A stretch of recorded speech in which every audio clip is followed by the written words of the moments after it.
the world has changed dramatically, and the sad part is most people don't understand that. If you look at uh, gross domestic product, GDP, per capita over long, gigantic periods of time, let's say we go back to the year one and then to the year 1500, per capita GDP didn't change a drop. Hmm. That means there was the same amount of stuff in the world for 1500 years per person, same amount of stuff. Now, what does that mean? Well, that means if you want to get more, you have to take it from somebody else because there's only X amount of stuff. And so that's like where Robin Hood came from. Back then, there was no doubt about it. The rich had to be the bad guys because they literally got rich by taking stuff from other people. But the world is different now. Yeah. That's Is beautiful. I'm curious if there's the if this is actually a phrase, but kind of a moral ceiling to how much one person can make or have. You're so smart. I don't see how. A phrase I use a lot is I pirated from the Beatles, and it says, "And in the end, the value you take is equal to the value you make." And if someone gets rich by creating value for others, I don't. How would it matter how much? I mean, right now I'm talking to you on Starlink.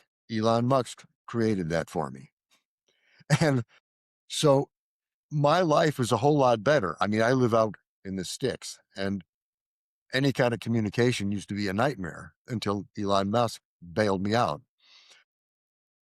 So he's made my life a whole lot better. Why would I begrudge him getting paid for that? Right. It, Yeah. it, it doesn't make sense. But I think most people are still stuck in that 1500 mindset. S- they still think that the only reason you get rich is by taking from other people. Mhm. And I Wow. don't see any evidence at all that Elon Musk is functioning out of greed. Uh, Yeah. the stuff he does are things that help the whole world. And sure, he's making a lot of money out of it, but he seems to me to be the kind, the kind of person that has fun. He's creating value and having fun doing it. He found his niche. He found something he's talented at. He found something he loves doing, and he's doing it to the max. He And revolutionizes everything he touches. yeah, and it turns out if you look at the top 10 richest people in the world, who right now happen to be Americans, um, they're all in the same boat, basically. I mean, it's hard to find a reason to say any of them are doing something bad. Yeah. What about the people who do extract and make all of their money not from creating value, but from taking from others? Because that is also a thing that happens, certainly. It sure is. You're right. I'm sure there are hedge fund managers out there that are doing stuff like that that has Yeah. no value to the economy, isn't helping. But that's again, we're talking about a failure of government. Mhm. I mean, in any line you want to think of, if people have the freedom to do it, they will exploit it. There are podcast hosts and podcast guests and economists and doctors and lawyers and priests that do bad stuff.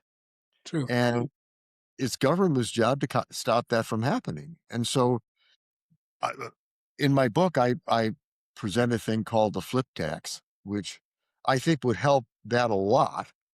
Um, it's basically a tax that is on sort of a sliding scale that says if the faster you turn over an asset, the higher the tax on the profits from that asset.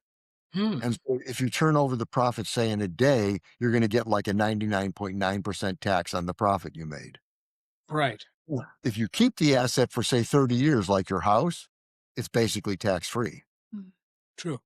And so what it does is a tax like that would help people that are truly investing, but penalize people who are just trying to make money. Yeah. That makes a lot of sense. Thank you for watching. Please like, share, and subscribe.